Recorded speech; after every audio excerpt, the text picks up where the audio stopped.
This is Robert Kraft, and I'm your host on the Investors Roundtable. This is the Investors Roundtable number 2, and I'm very excited to have everybody here, not only our panelists, but everybody who's watching at home.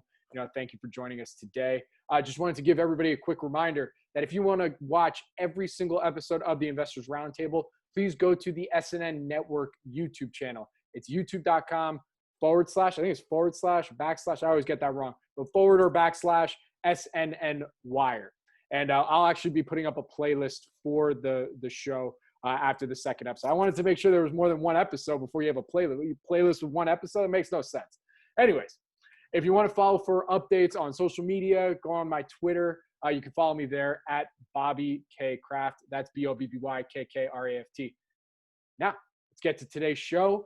Joining us for this episode of the Investors Roundtable, a few new faces, a few returning faces. Start with Stephen Kiel from Willow Oak Asset Management. Everybody give a what up so everyone knows just a hi, that kind of thing. We got Dean Trottier. He is a full-time MicroCap investor, also contributor to the MicroCapClub. Garvin Jabusch. Thank you, sir. We got Garvin Jabusch from Green Alpha Advisors. What's up, Garvin?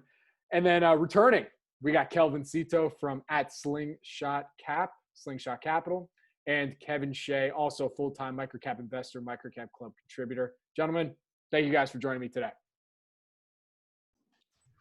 It is a pleasure. Thanks, Bobby. Fun to be here. Awesome. Thank you, guys.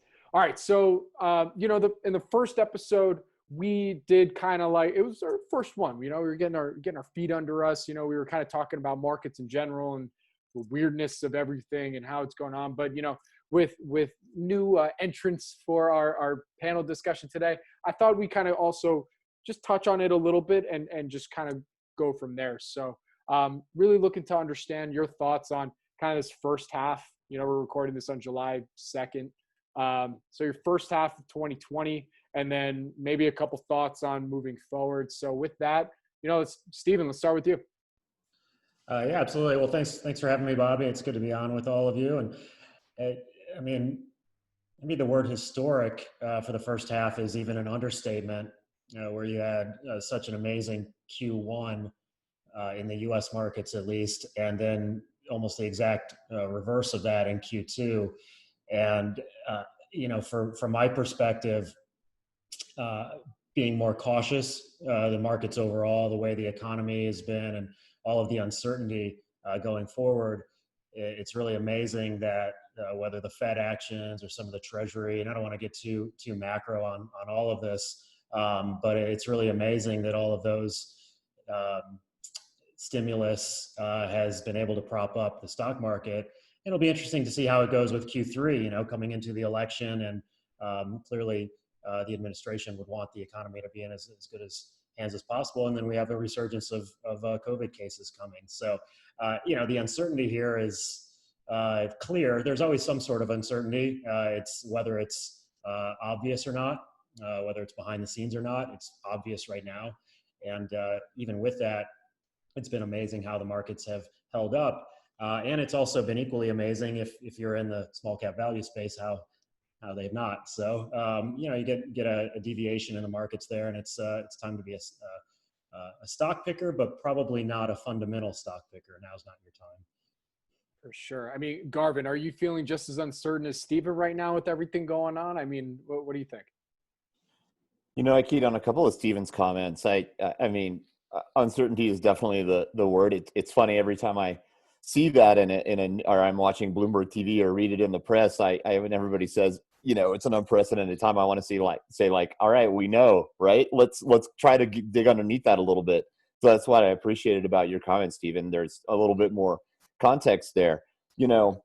First of all, I do think it's a stock picker's market now, and it is because of this, the backstop the Fed has given to the investment grade names in this country has been remarkable, and it's given investors confidence to keep buying those names, even though what you're seeing with the economy is a little less secure.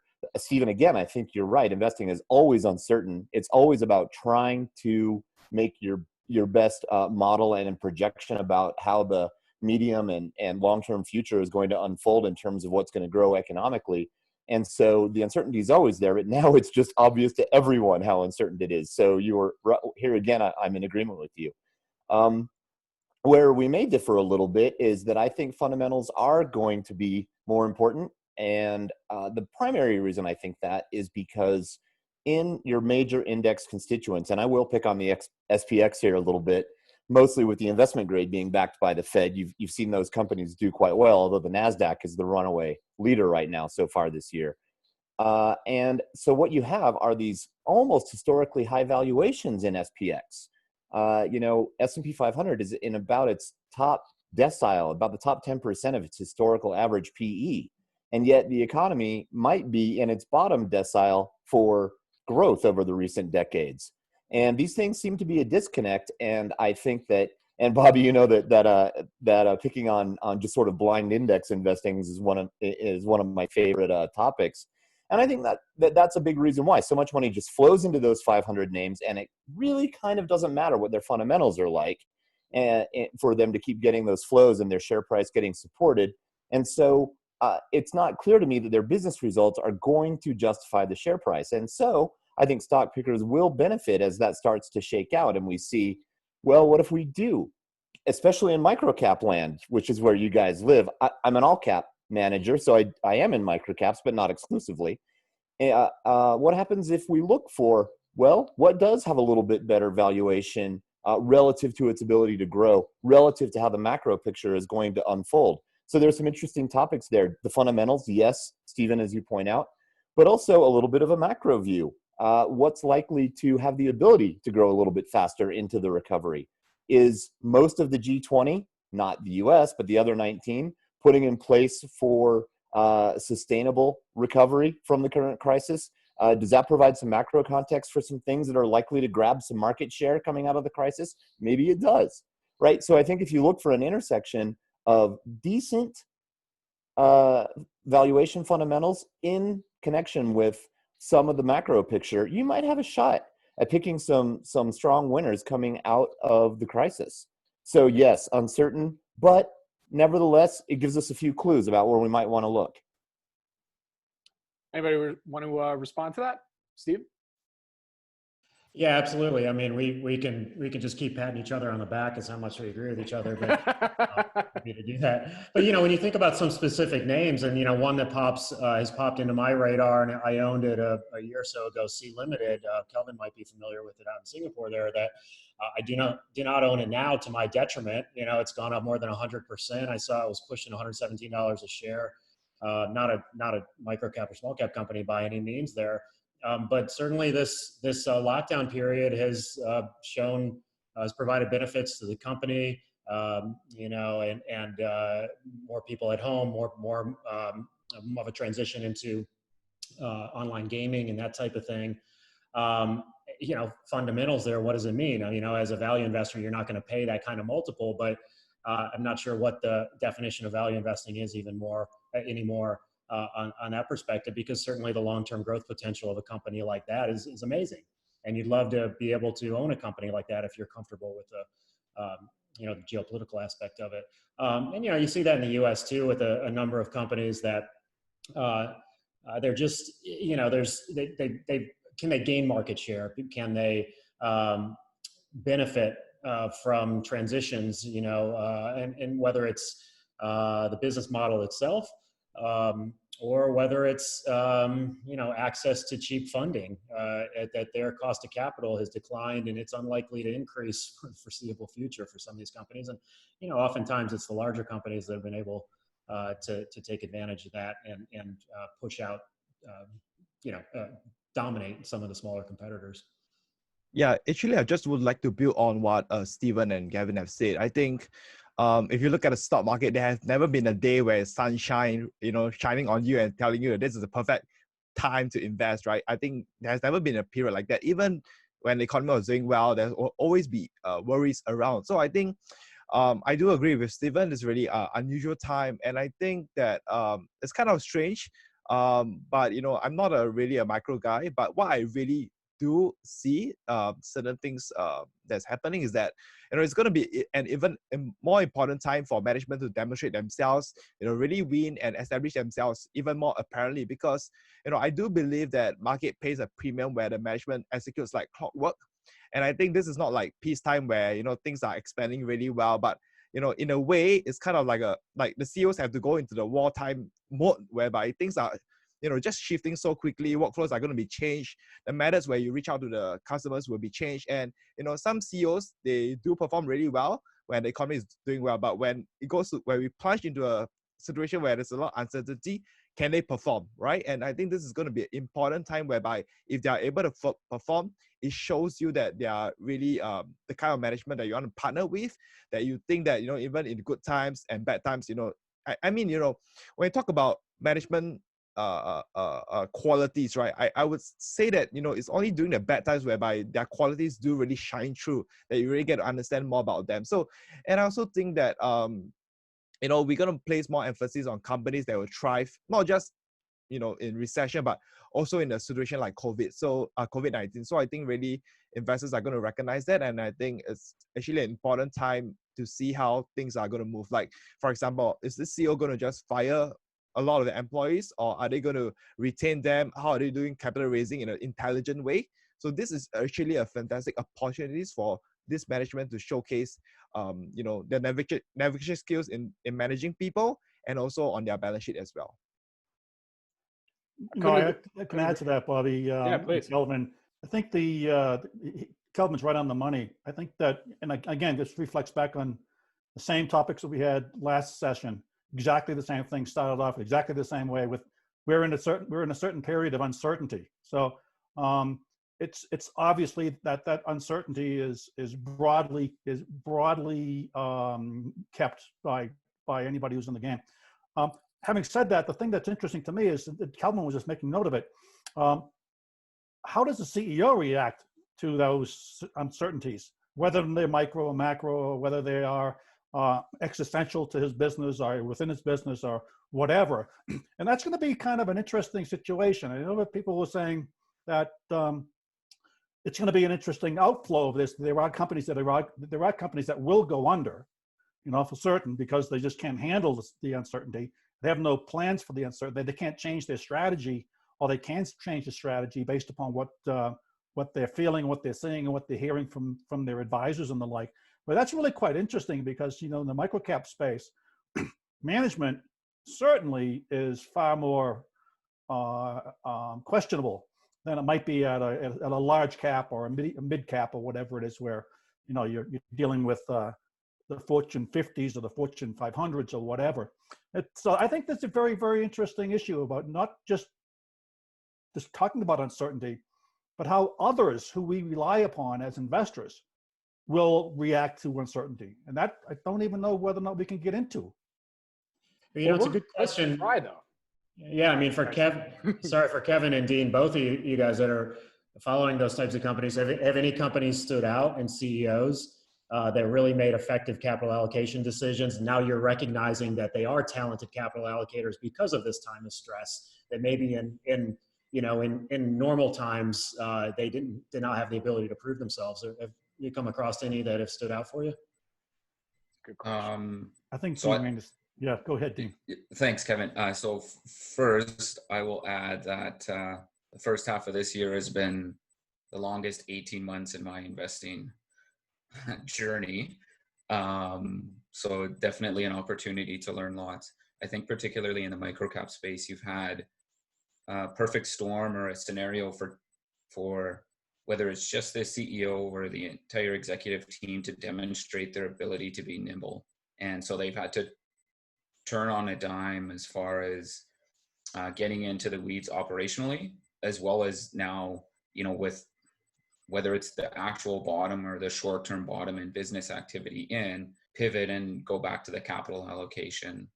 And so, you've seen some examples with some hindsight, and it's only been a short amount of hindsight. We don't really know till the dust has completely settled on this, maybe towards the end of the year, or maybe that's next year. But you've seen some companies go and pivot very, very short, like in a very short, like we're talking weeks here, if not less. So, you know, like, so I'll name a company that I own some shares in Sangoma Technologies.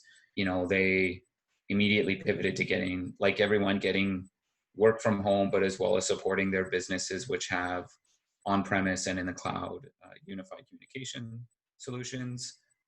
As well, now they're, you know, potentially, you know, there might be an acquisition in the near term, or maybe by the end of the year. But going from, you know, the CEO was really focused on making one kind of critical acquisition a year, integrating it, and each year the acquisition size and scope got more and more complex as it needed to become more and more material to the business. And so he, you know, pivoted immediately, or he's employed the right people to pivot immediately, and they've done well through this so far. And so it just reinforces, especially when you're very concentrated like myself, it just reinforces that bet on the jockey. And, you know, I don't have any comments on the market or the indexes. I look at my companies as a bunch of businesses, and I think any minute that I speculate on whether Microsoft is overvalued is a minute I could be looking at another business. So look, man, I got limited time. I got 2 kids. I'm a busy guy. I like to hit the gym. So I just like to kind of stay in my own very narrow lane and focus there. So, and I'm, as far as bringing anything from the indexes and everything like that, that's just not in my wheelhouse. And I understand there's a lot propping up those names, and in the short term momentum will win, right? And that's just really it'll go until it doesn't go anymore. You know, are you in contact with some of these CEOs, and are you getting insights from them with regard to how they're managing and how they're not reorganizing, bad word, how they might be shifting strategy or something of that type that's notable? Yeah, like I try and, so as you, when you're first researching a company, you kind of want to get some idea of valuation. What are some of the KPIs of the business? And then as I get more and more concentrated and I speak to the management teams, I ask like quite specific examples. Like, tell me a time in the last 6 months that, you know, you made, maybe it'll be a year, you made a misstep in operations, or you did something you wish you could have done differently. And so to answer your question, some of them have very specific examples during the COVID lockdowns that you can see. And then some of them, it's just, you can see it as they've managed to not lay anyone, you know, they won't lay anyone off because that's their MO. And I think of, we all like, you know, all of us guys of MicroCap guys like Ryan Pape with Expel. You know, I'm a shareholder there. On the conference call, he's like, we built the all-star team. I'm not going to lose them for this. This is short term. This is, you know, and in 3 and 5 years, we'll be selling more, you know, paint protection, window tint, whatever. And, you know, you got to like a guy like that. It makes you a little bit more comfortable, especially again, when you're concentrated and this is how you pay your bills. Have you seen people, you talked about capital allocation, but what about capital acquisition? I mean, a lot of companies realizing that their balance sheets have to sustain this period of uncertainty. And we don't know how long that period is going to be, but certainly seems that everybody knows that they need more money. Yeah. They may be doing some cost controls. Again, if they screw up on any capital allocation, that could be the death of the company. So have you seen any efforts or any concerted efforts or any consistent views that suggest that capital acquisition might be something that is at the heart of early strategy planning? I've just seen, like you said, sort of the early start. You've seen some of the cost reduction measures, as in, you know, the board of directors will take no pay for the year. The CEO will cut their compensation for the year. They'll maybe collectively all furlough or do the equivalent of a furlough of a week or 2 salary. So I've seen that. I haven't seen a ton of acquisitions.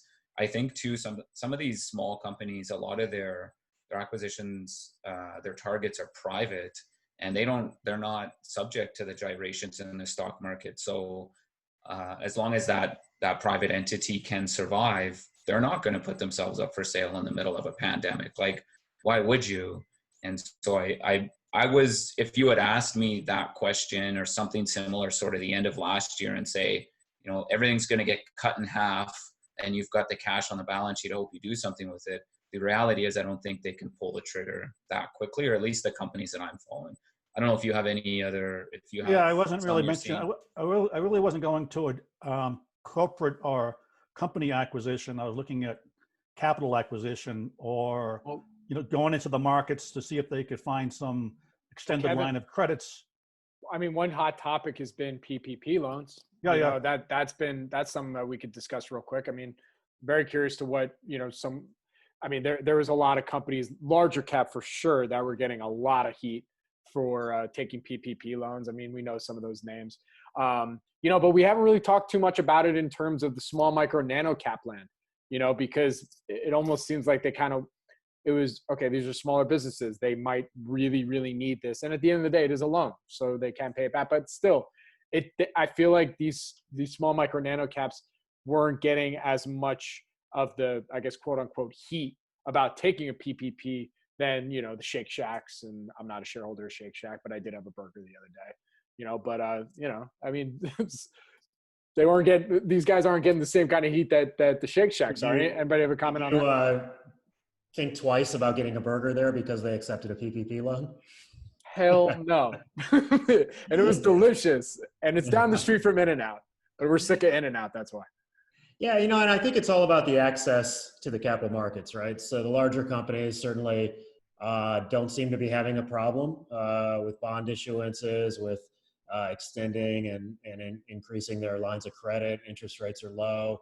Fed is buying, or, you know, in some cases have announced, but in some cases have actually bought bonds on the open market through ETFs and others. And so, you know, that's exactly it. When you're talking about some of the smaller companies, whether it's, you know, sub $100 million market cap or something like that, micro caps, you know, you just don't have as much access. You know, I'm the chairman of a small public company. I mean, I have to personally guarantee loans because of our asset size. And that is the case with some of those very small companies that are still SEC reporting.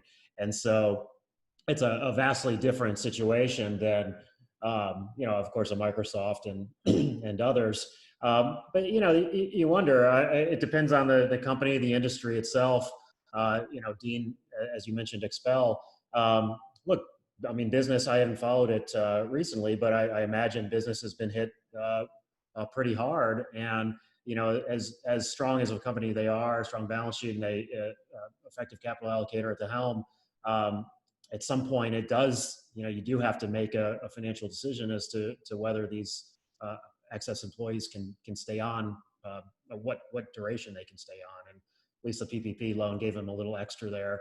And maybe there's some furloughs and others or things where some of the lower level employees can, you know, get some assistance with the additional resources for unemployment. You know, it'll be interesting when we look forward to a couple months from now, 2, 3, 6 months from now, whether these benefits get extended at that point. If there's another stimulus check coming our way, that's another thing from the last few days, whether those stimulus checks make their way into Robinhood accounts, et cetera, et cetera.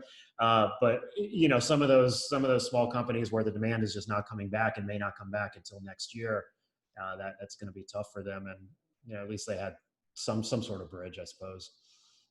Garvin, what do you think about this?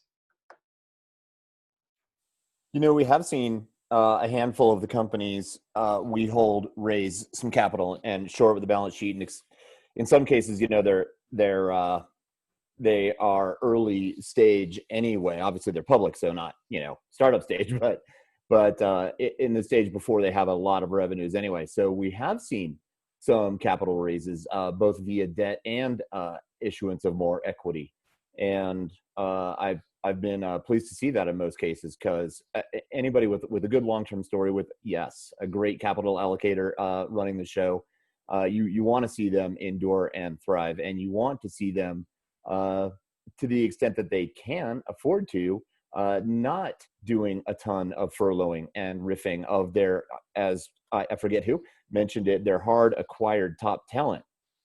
So to the extent that they can weather the storm without having to do that, we definitely want to see that, particularly in the very innovative spaces where we try to keep investing. So in particular, we've seen it in a handful of our biotechs and in a couple of our smart digitally connected infrastructure companies. We have seen some raises going on. And I'm a little bit agnostic as to whether the company does it via equity or debt. We're in such a obviously great interest rate environment that if you can get debt on favorable terms, that's probably an outstanding way to do it. If, on the other hand, you're worried about your coverage ratio and your runway and your ability to thrive for a while, you might want to issue some equity. And if I don't feel like it's diluting me that much and I still believe in the long-term story and the fundamentals and the macro picture, that's not going to scare me that much. And if the market worries a little bit about it and the shares take a dip, well, I might accumulate a little bit more on that news, right? So I think shoring up the balance sheet right now is key. I think that allocating your capital right is key. Bobby, another one of the things, this isn't so much a thing in microcap land, but another one of the things I don't love that much is companies that just frivolously do buybacks.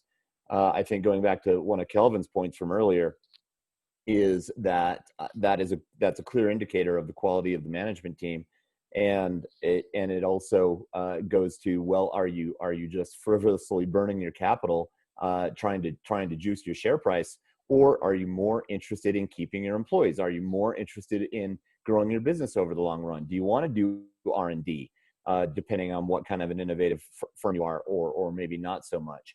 Do you want to increase your production capacity so you can gain market share going forward as we emerge?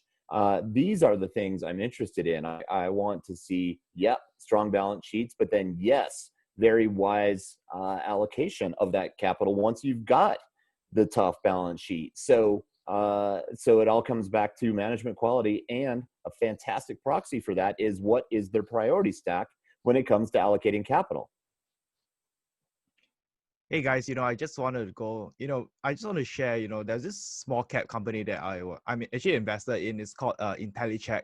So it's a small cap, and I think, recently they have taken some loans, the same kind of loans that the Shea was getting anyway, right? And, they were being, on Twitter, I think there are people who actually said that this company shouldn't be taking loan here and there. But, sometimes as a shareholder, I'll just be on the contrarian side, right? To say that, hey, whether I would even go as far to say that even if Shea doesn't return the loans, I think they're actually doing right by the shareholders. Because sometimes I think about this is that a management have to be proactive, and I think when there's cash along the way that's given for free, by the government, if you do meet certain requirements, right, the loans is effectively given for you free. And I think they should just get out there and just get the loans. But I just want to get the thoughts on that. Like, do you guys see a conflict? Let's say, should they get the cash? And if they get the cash, is that right? Is that wrong? What are some thoughts around on it?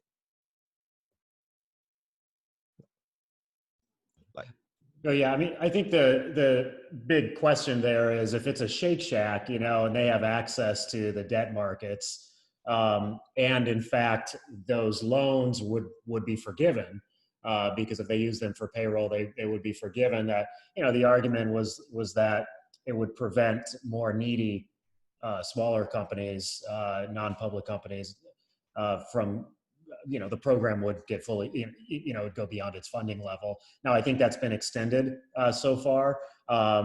And there's still availability, from my understanding, in the loan program. So just because one company gets it doesn't mean another company's not at this point.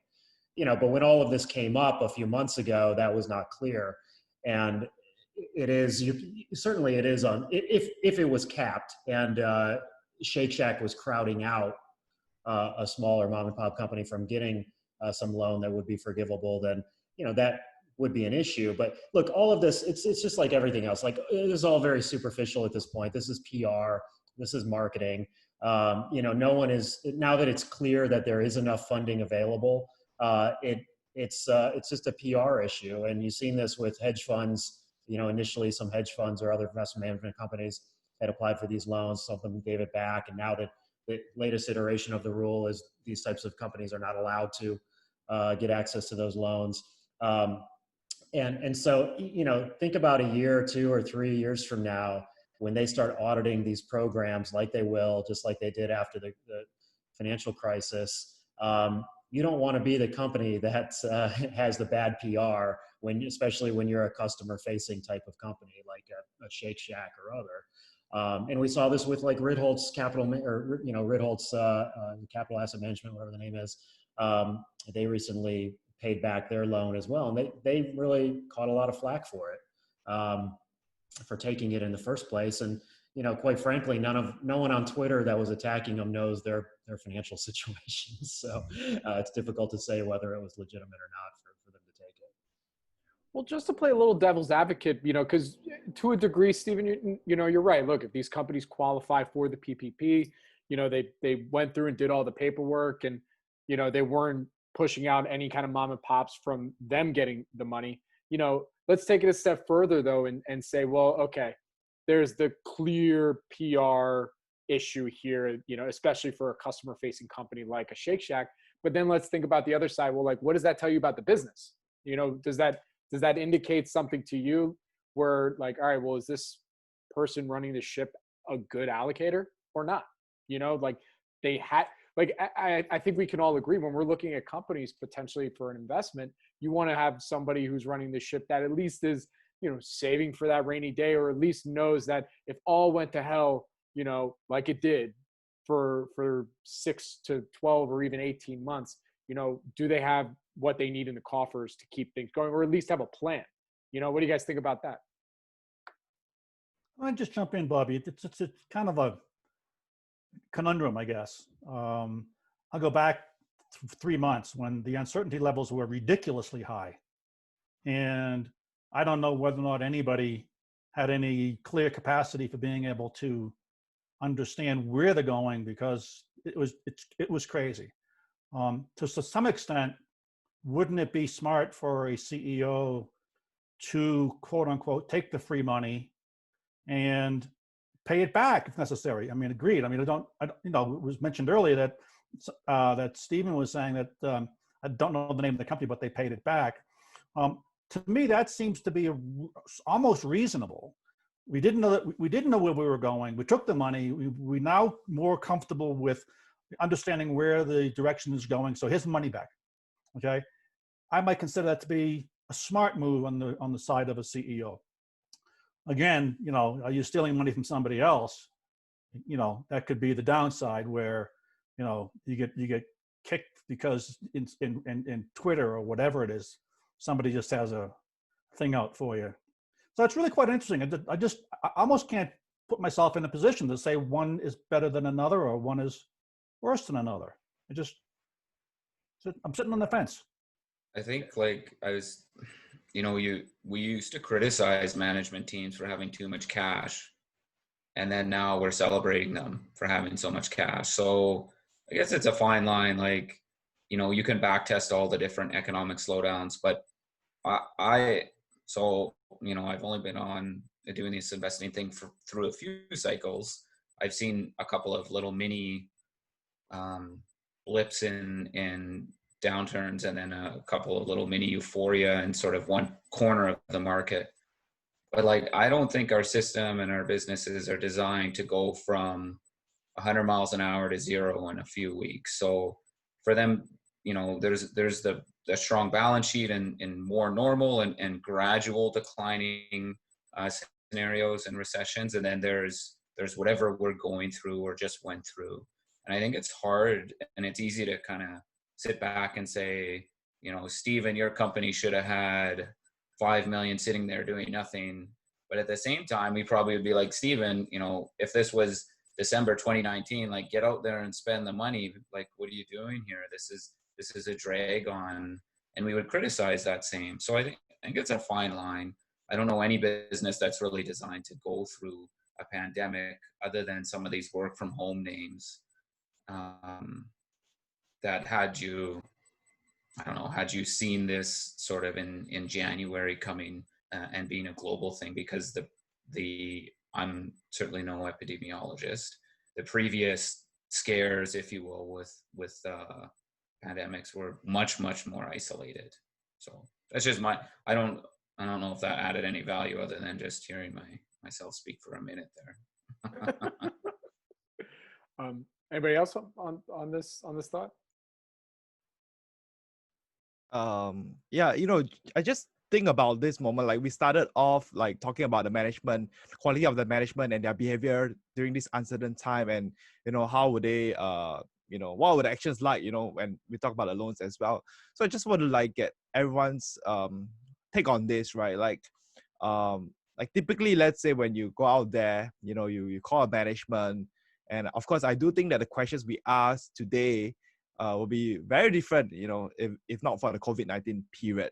So just wondering if you guys would, what are some typical questions that you would ask CEOs, or what are some questions that you have asked CEOs recently? I'll turn that around slightly. That it's no matter what question you ask, the answers that they give when they say "I don't know" today, I appreciate that greatly. And if they're overconfident and they seem to, have a lot of certainty in their answers, it would make me significantly more suspicious than in the past. I think those of us who appreciate intellectual honesty and that type of thing in the managers, in the CEOs and other leadership that we talk to, and fellow investors, we've always appreciated the "I don't know" answer, and you don't get that, very often. And it's a time to appreciate that answer, even more now, no matter what industry, no matter what company, along the line, even for managers ourselves and other, investors.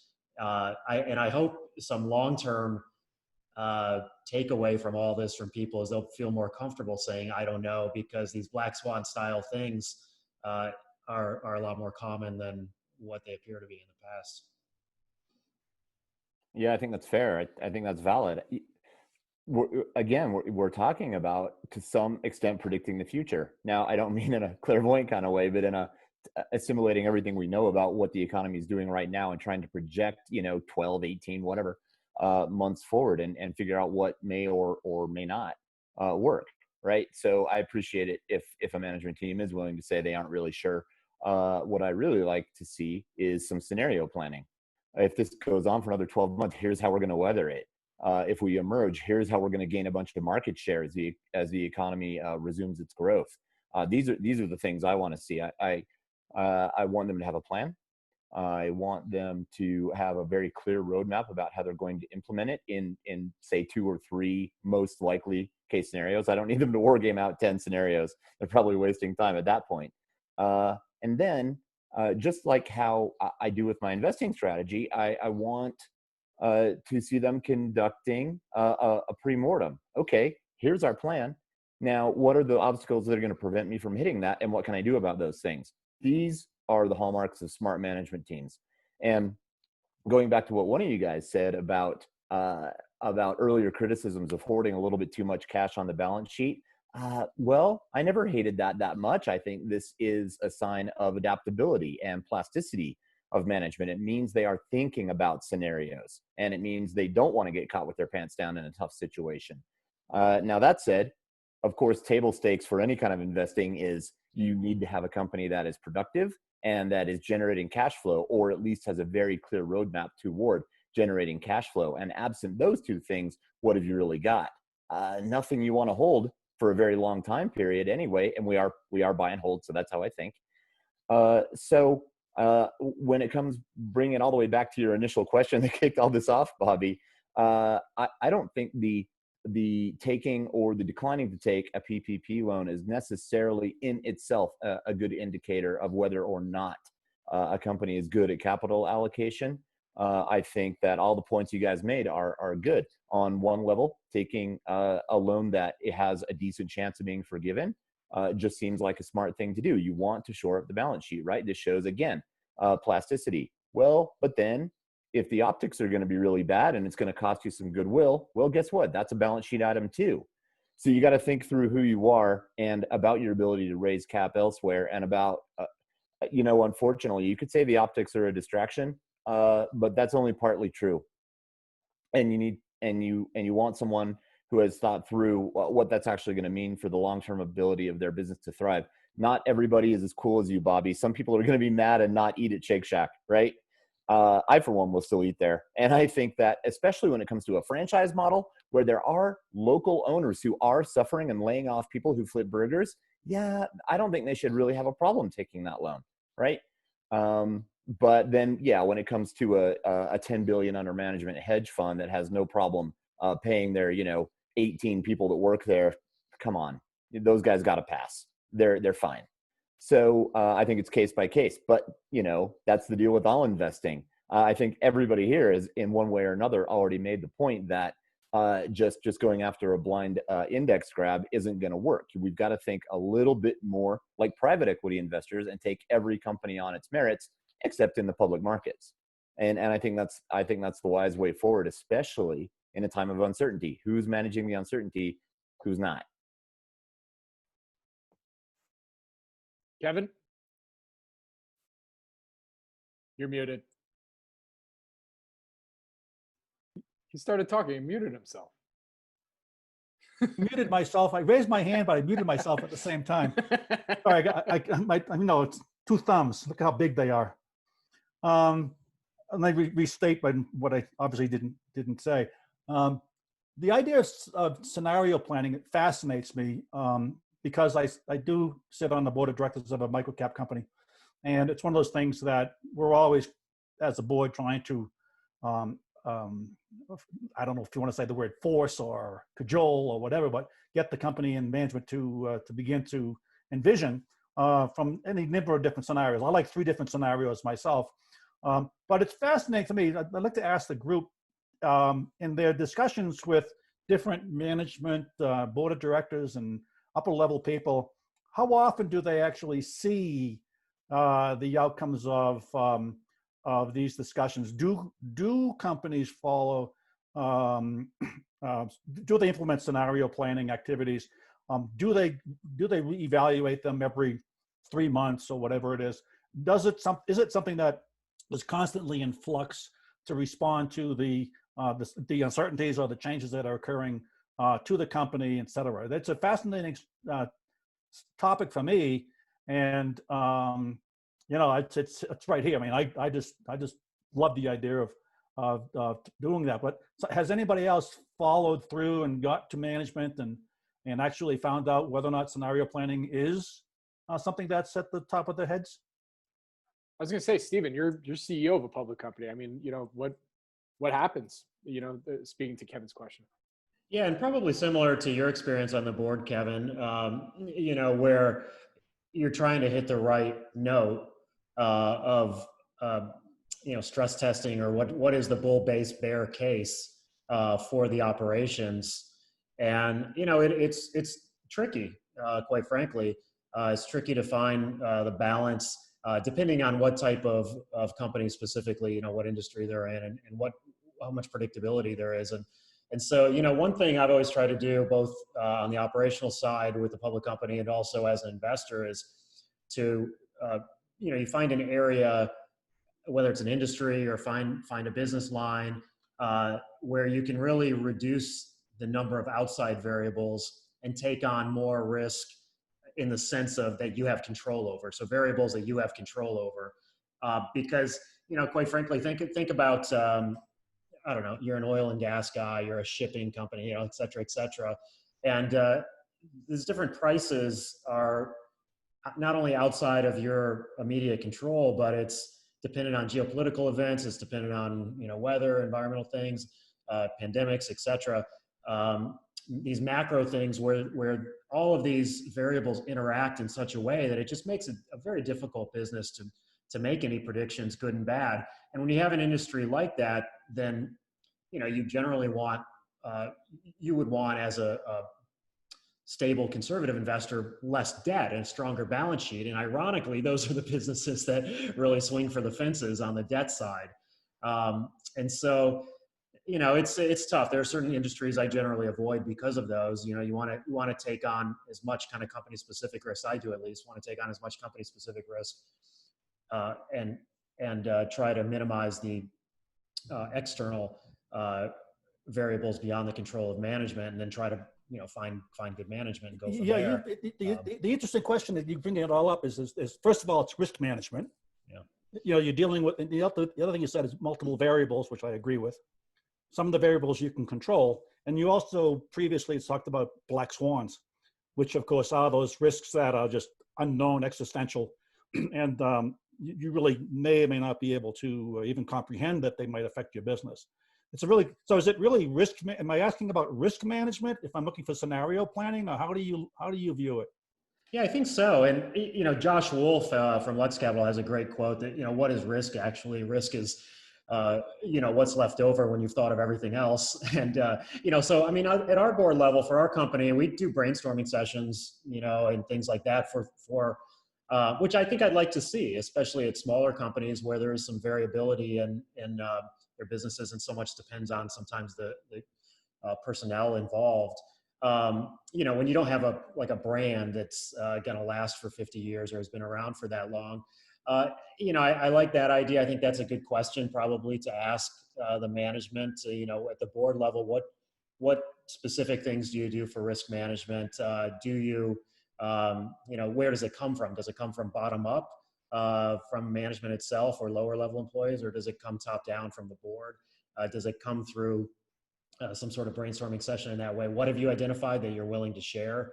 And, what are the variables that are not kind of obvious as an outsider? And, to be honest too, as this whole experience, I'm sure it has been with you too, Kevin, being on the board, you really get a lot of humility that how much goes on behind the scenes that the outside investor is just never going to know of. And not only with the skill set and those people involved, but also the decision-making, the conversations that go on with senior management and the board. And what that's really led me to do is, one, become a more concentrated investor, which maybe for some people would make them more diversified. For me, when I find a good management team that I feel comfortable with, been with for a long time, followed for a long time, I'd feel more comfortable riding along with them than maybe taking a little bit out and spreading it to an unknown. And it's really, again, just increase maybe to an appropriate amount of humility for the information we actually know. You are so right. It's actually a bit shocking.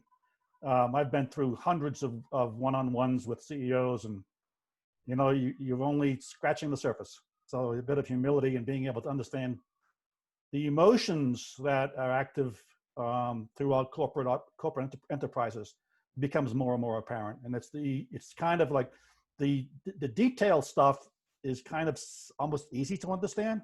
It's the emotional impacts that occur and people change and things of that type that impact businesses. Barbell. Yeah, and I think it's a barbell type thing. And this even kind of goes to this planning where, on the one hand, Buffett has had this quote that, you want to find a company that any idiot can run because at some point one will be the one running it. That's great, but today when creative destruction is just so much faster than in the past, and the brands don't have the, kind of extended multi-generational duration that they used to have, on the one hand, it's difficult to really find and commit to those types of brands, but there's business models, of course, that you can ride with.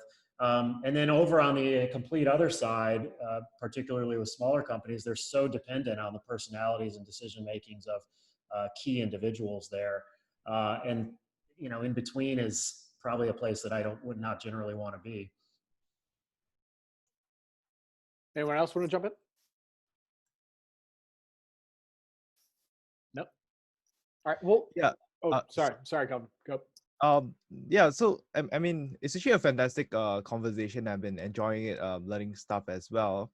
And I just want to add one point as well. I think when it comes to the COVID-19 period, I think sometimes like for some CEOs, it becomes a very convenient excuse for them to start diversifying, start being distracted with a lot of other things just to kind of hide the problems that they're facing right now.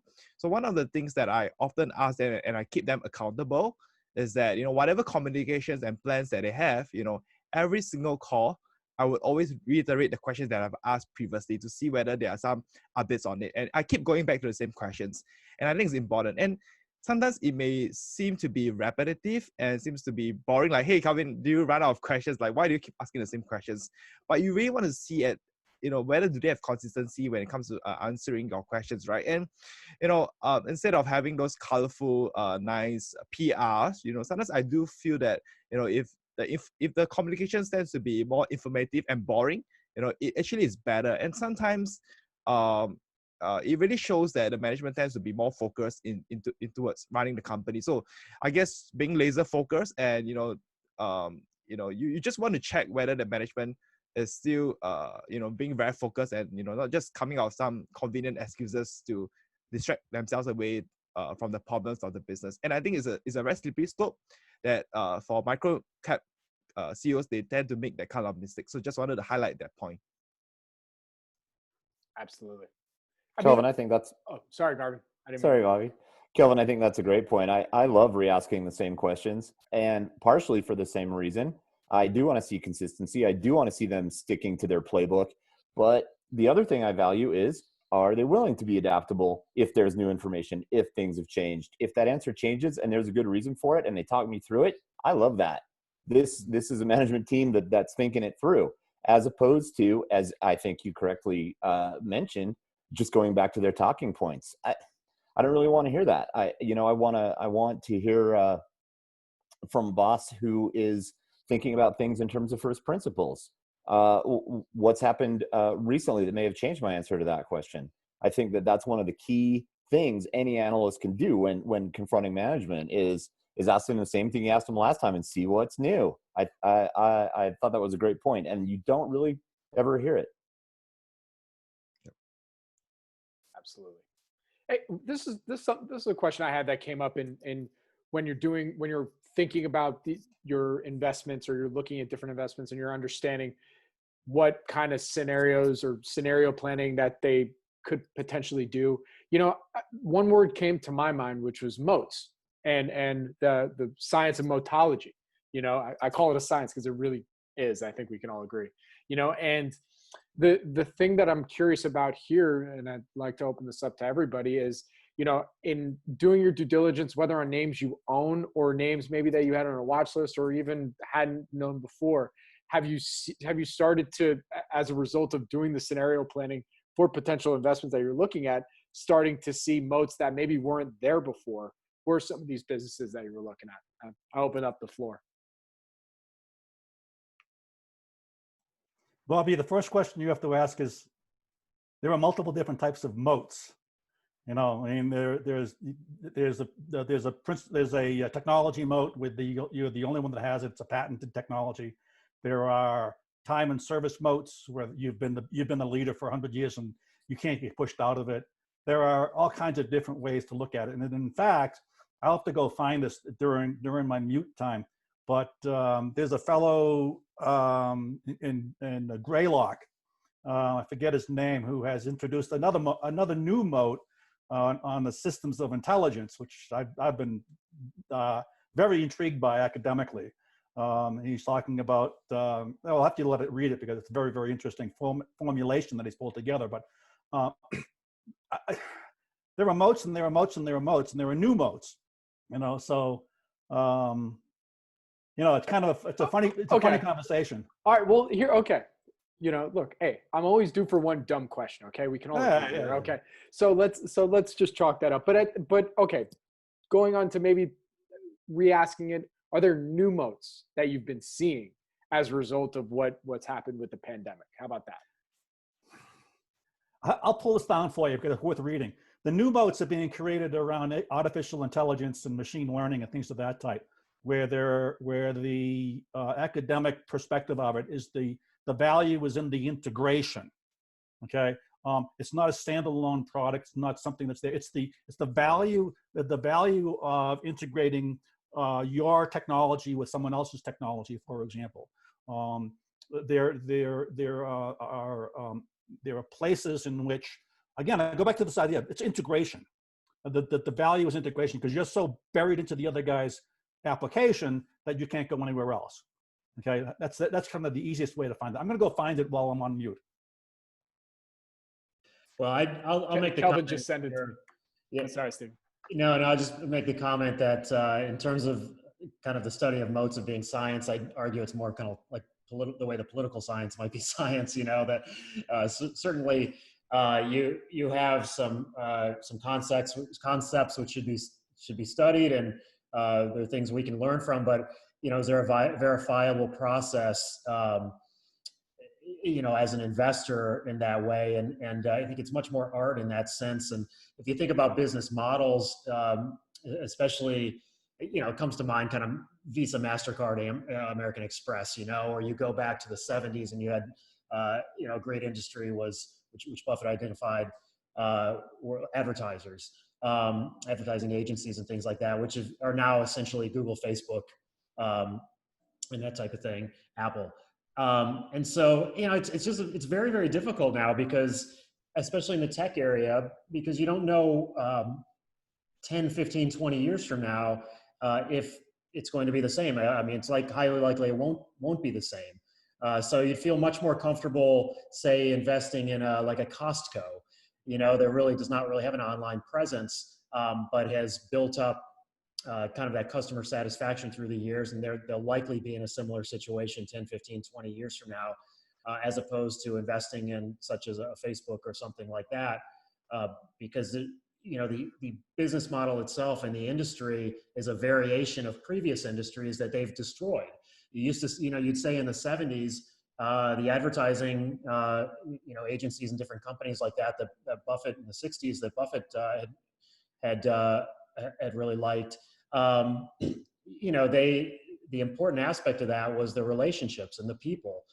And now, obviously, Facebook and Google and the way that they advertise is it's the algorithms and the reach. How's it going to be 20 years from now?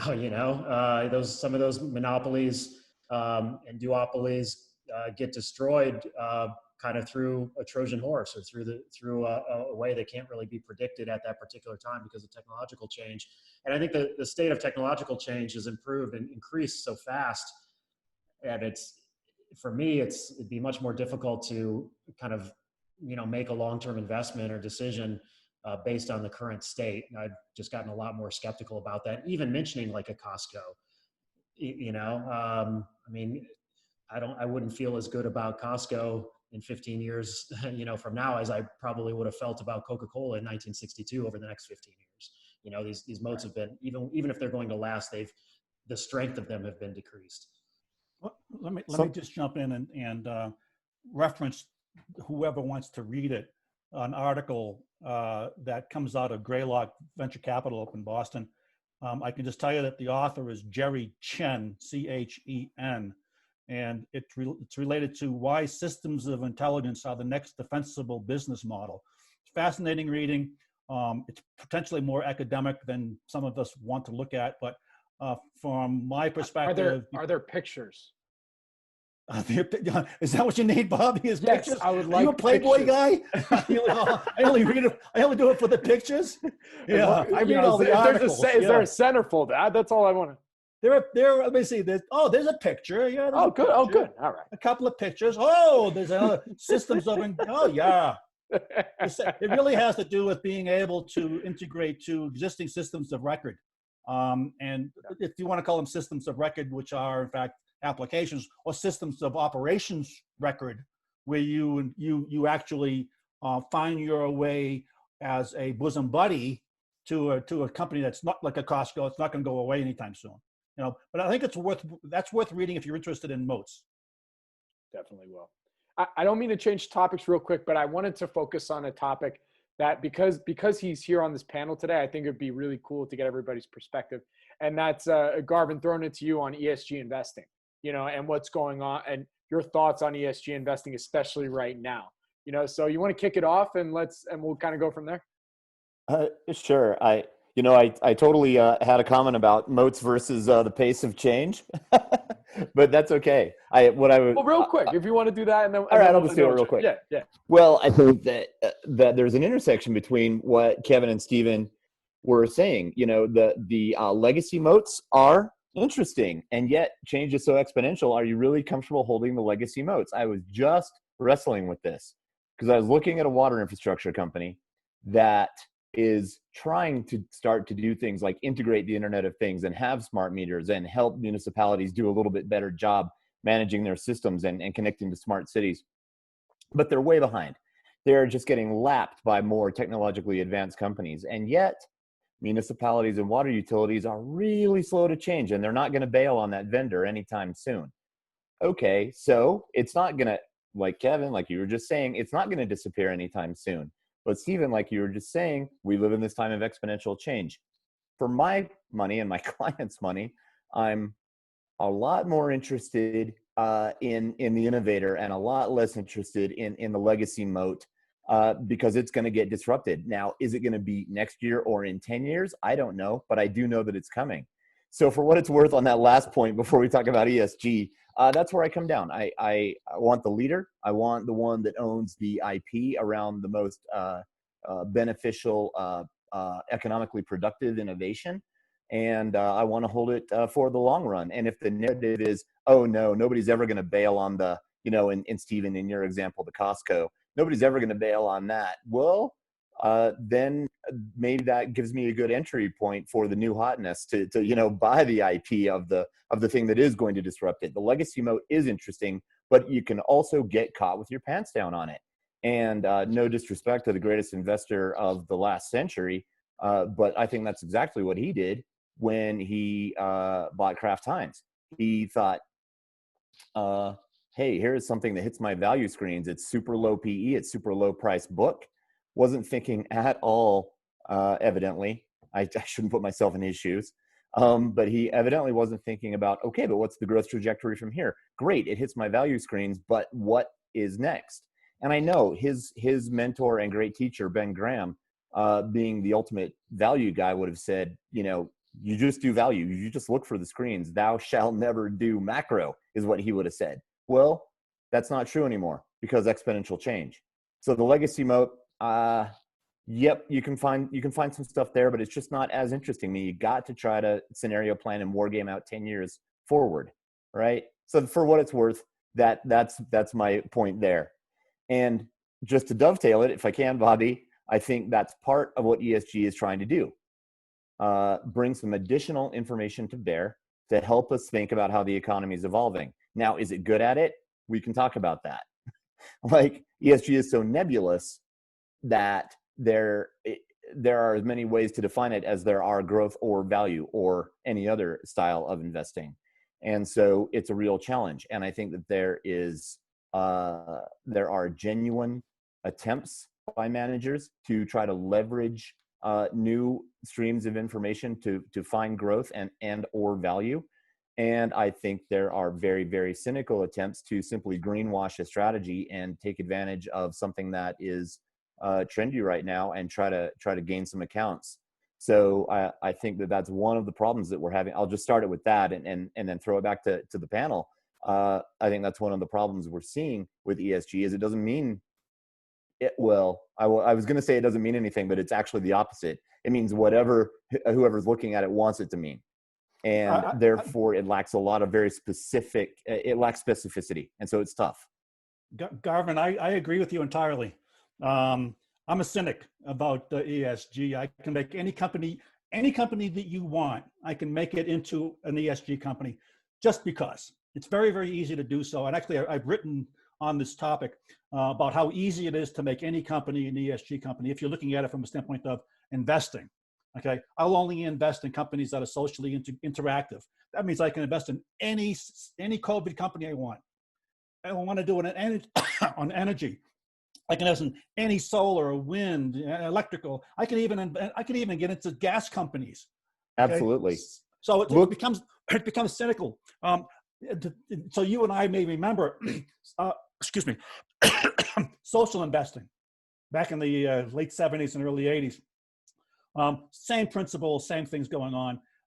Ben and Jerry's was the principal company at the time that was leading the social investing strategy. And in fact, I even knew the guy who was involved there. But it seems to me it's very shocking that you use the word nebulous, and I think that's absolutely dead nuts on. I can turn any company that I want into an ESG investment if it has to do with productizing. The other side of it is, are you a good socially active company? So let me just pick something really simple. I spent a lot of time management consulting at Ford Motor Company. They probably provide 50% of the local volunteer work to Houses for Humanity. Okay, so if you want to invest in companies that are showing personal interests and corporate benefits to supporting social efforts, not building products that are socially beneficial, if you follow what I'm saying. Sure. You know, I can actually turn Ford Motor Company into an ESG company if I really wanted to. I mean, I know ESG managers that do. Yeah, it's ridiculous. It's nebulous, and I'm totally cynical about it. And in fact, it's kind of funny is that I was engaged a while ago in creating a business model that ultimately ended up being turned into everything about everything. It was actually completely washed out, completely diluted to the point where it meant nothing. And that's my biggest fear about ESG is that in a very, very short while, it can be so diluted by everybody jumping on the bandwagon, okay, that it becomes completely nebulous. You know, so again, I'm a cynic. You and I might have a very interesting long conversation about this at some other time. You know, and so I agree with a lot of what you just said.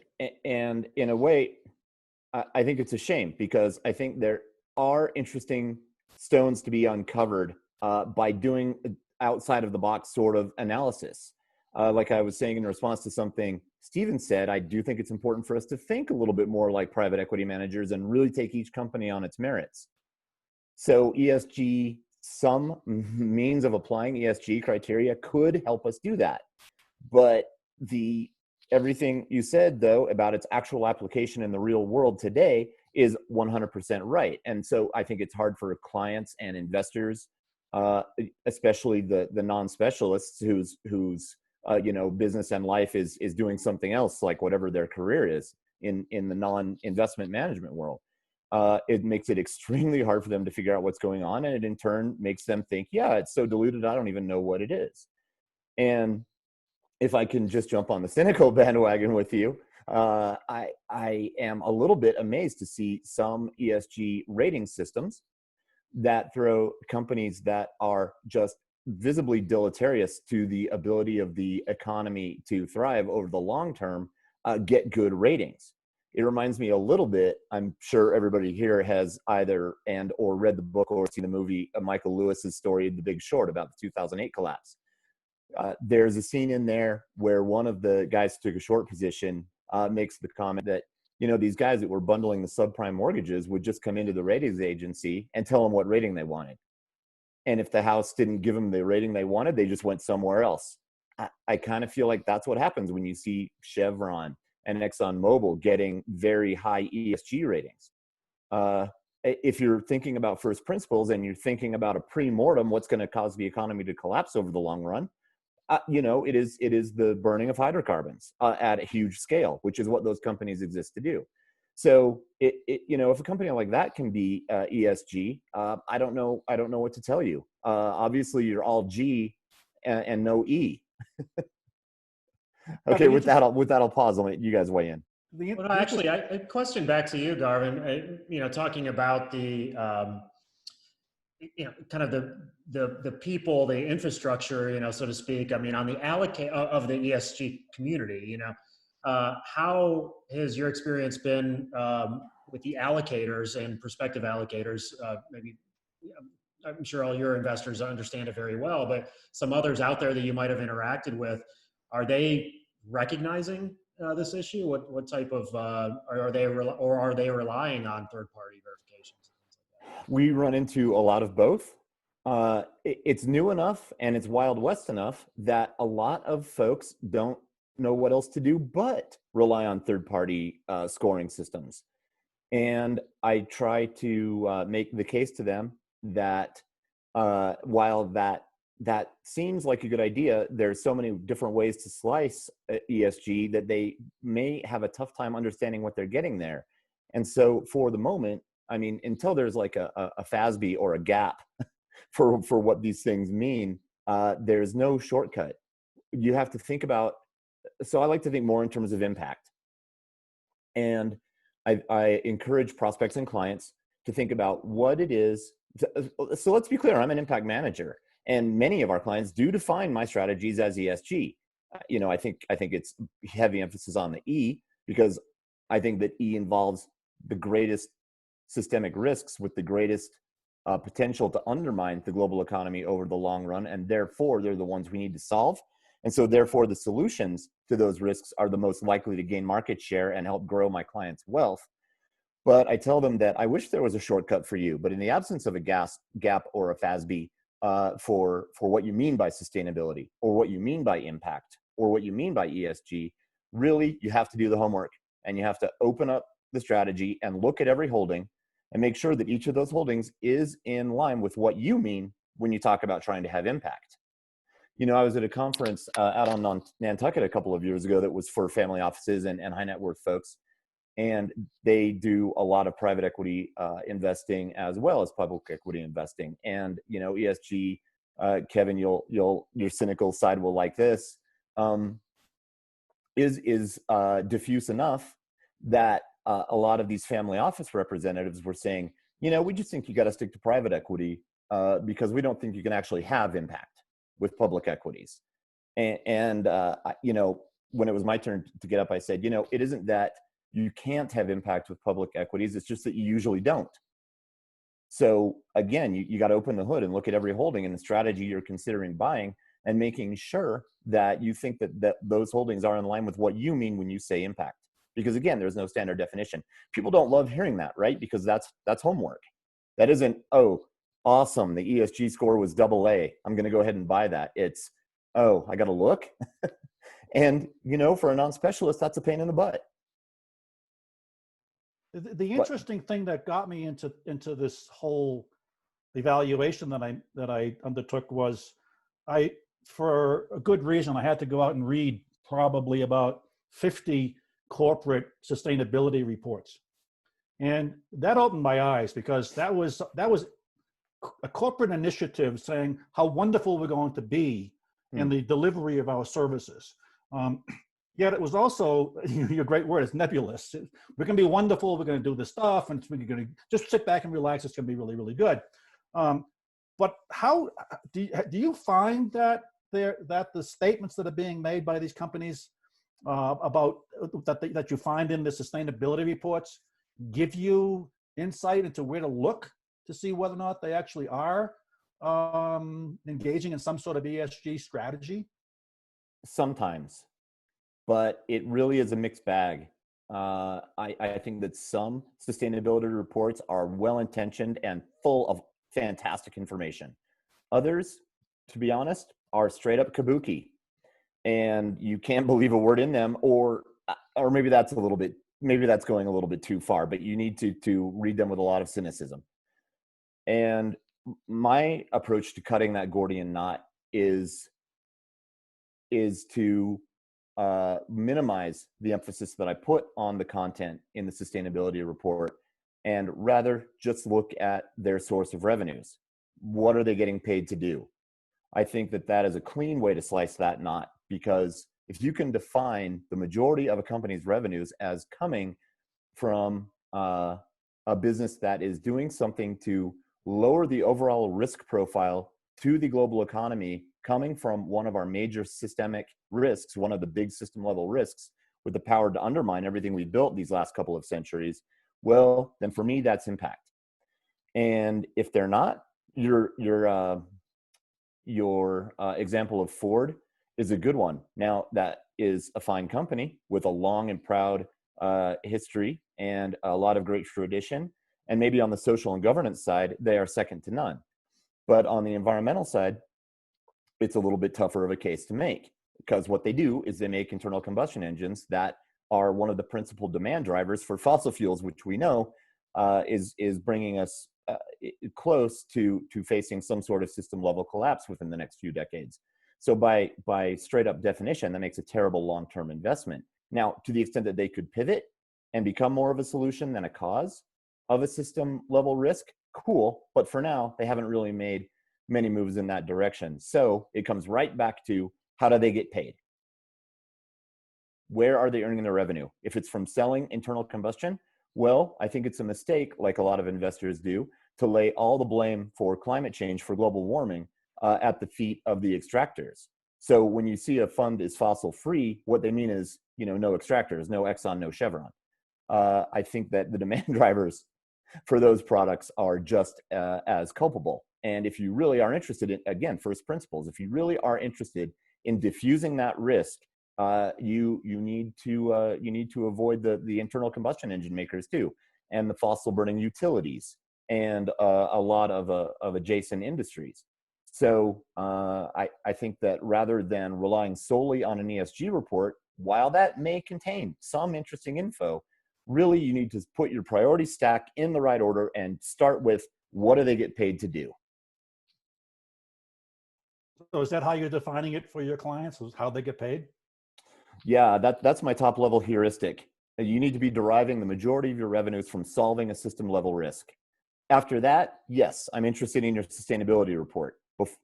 If you don't pass that first cut, I'm not that interested in your report, because if you're generating more risk than you're solving, it doesn't matter what's in your report. So how do you take into consideration any biopharma company that's going to reduce or extend life, save people, do a variety of different things that are socially valuable, and that they also make a lot of money? So, I mean, you talked about the environment as being one easy to find. I can also sit down and make an argument that social involves being able to make life better, however you want to describe that. Okay, so aren't all biopharmas by definition ESG companies? So this is part of what I mean when every investor has to decide for themselves what impact means, and look at every holding for themselves. We do hold biotechs.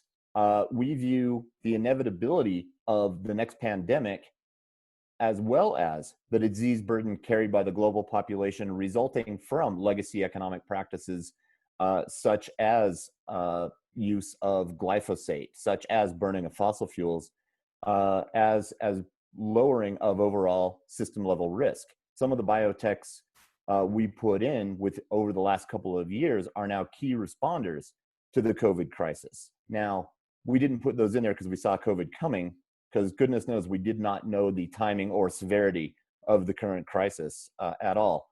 But we did know that it was one of the most predictable eventual crises to confront the economy in a long time.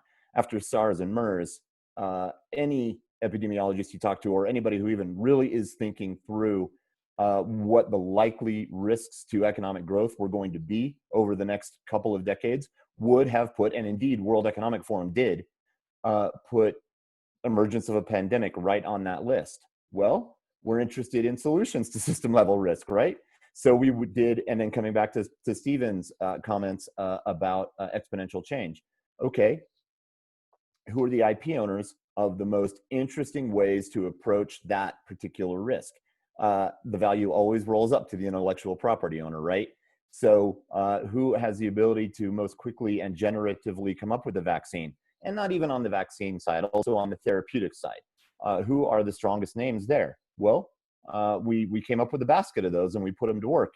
And we've had a great year of performance during this pandemic period, partially as a result of that.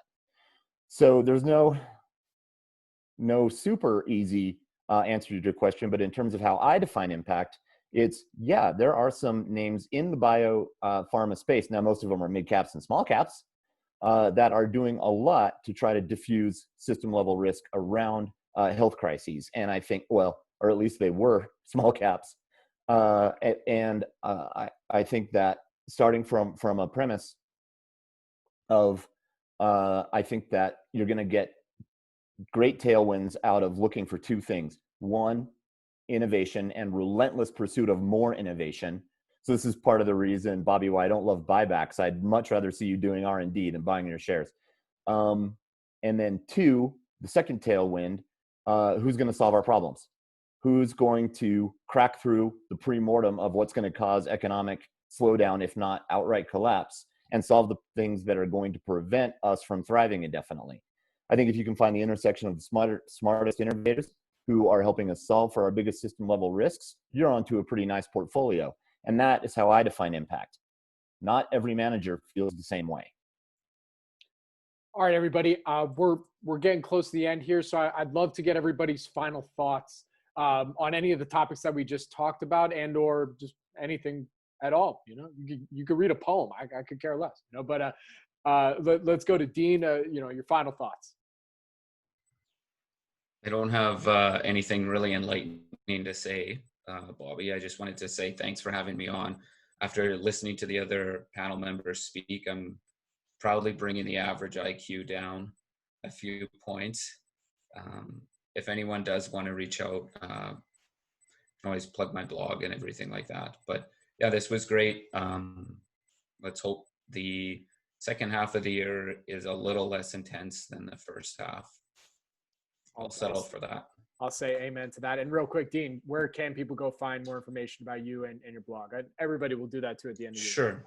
So I run a blog, Petty Cash. It's pettycash.blog. As well, I'm on Twitter, Petty Cash with 2 underscores in between Petty and Cash. I'm a fairly open book when it comes to my journey. I know my background is not in finance or any sort of higher education. So this is kind of a build it from zero to get to my financial independence. So I would have loved to have had someone to walk me through what they did when I was first starting. So like I said, I'm an open book when it comes to the questions. So feel free to ping me. And thanks again, Bobby. Thank you, man. All right, Kelvin. Hey, Bobby. Great conversations. I think sometimes I do always feel that it's great that we have conversations like that, because sometimes when we talk, certain things connect in our head, and certain things we say, that actually makes a lot of sense. And today I think there are a lot of things that made a lot of sense. And I think usually for investors, I think one of the greatest learning points for me, I think, in terms of my growth over the last few years, is really by speaking to investors as well. So today is one of another session like that as well. And it's always nice to be on this show, right? And thanks for, organizing this as always. Thanks, so Kelvin. You can follow me. You can follow me on my Twitter. That's Slingshot Cap. Can reach out to me, and I would love to discuss any ideas as well. Yeah. Absolutely. Steven? Yeah, so I have a friend, Jeremy Deal from JDP Capital, and his comment about this time period is that now's the time to look for companies that not only will survive, but also will thrive. So survivors and thrivers. And I'll just blatantly steal that, because I love that idea in this particular time where you have companies that are in strong positions, strong capital allocators, strong, are they able to take market share?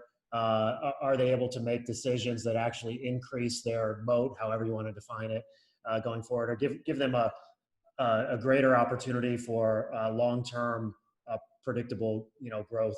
And it does separate, these periods of stress separate those great companies and great decision makers and great leaders from average and poor. And so those are the types of things we're looking for. I think over the next quarter or two, we'll continue to be able to get some insight into that and separate the pretenders from the real deal.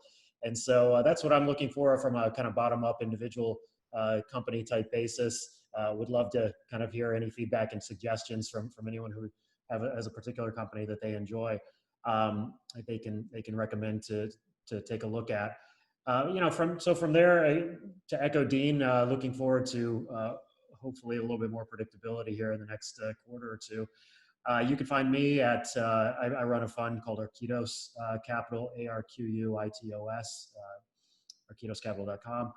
Also, Willow Oak Asset Management is the asset management subsidiary of our public company, willowoakfunds.com. And I'm on Twitter, Stephen Kiel, Kiel is the last name with an underscore in there. Awesome. Thank you, Stephen. And Kevin, where can people go find you? You're one of my new favorite Twitter accounts. You got some new followers from last week. I don't know if you realize that. I keep my mouth shut mostly on social media because many years ago I began to recognize that it's very not sociable. It's a lot of pissing and moaning. So I don't do anything in Twitter. I'm just too much of an old fart.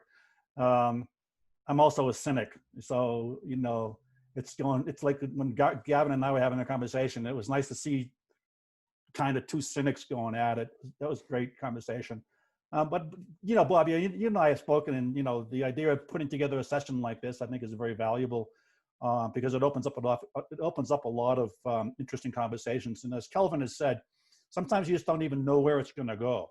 Okay, but I think what you're going to find out is that as people review this and see it, they might be getting back to you and saying, "Yeah, that's a great question, and I've often wanted to ask it myself," or it stimulates more conversation. So I hope that as you get into 3, 4, and 5 numbers on this thing, that you start to see some coalescing of interests and things that are being played out on it. But yeah, you might tell everybody that my Twitter handle that I don't often work at is called the good prick.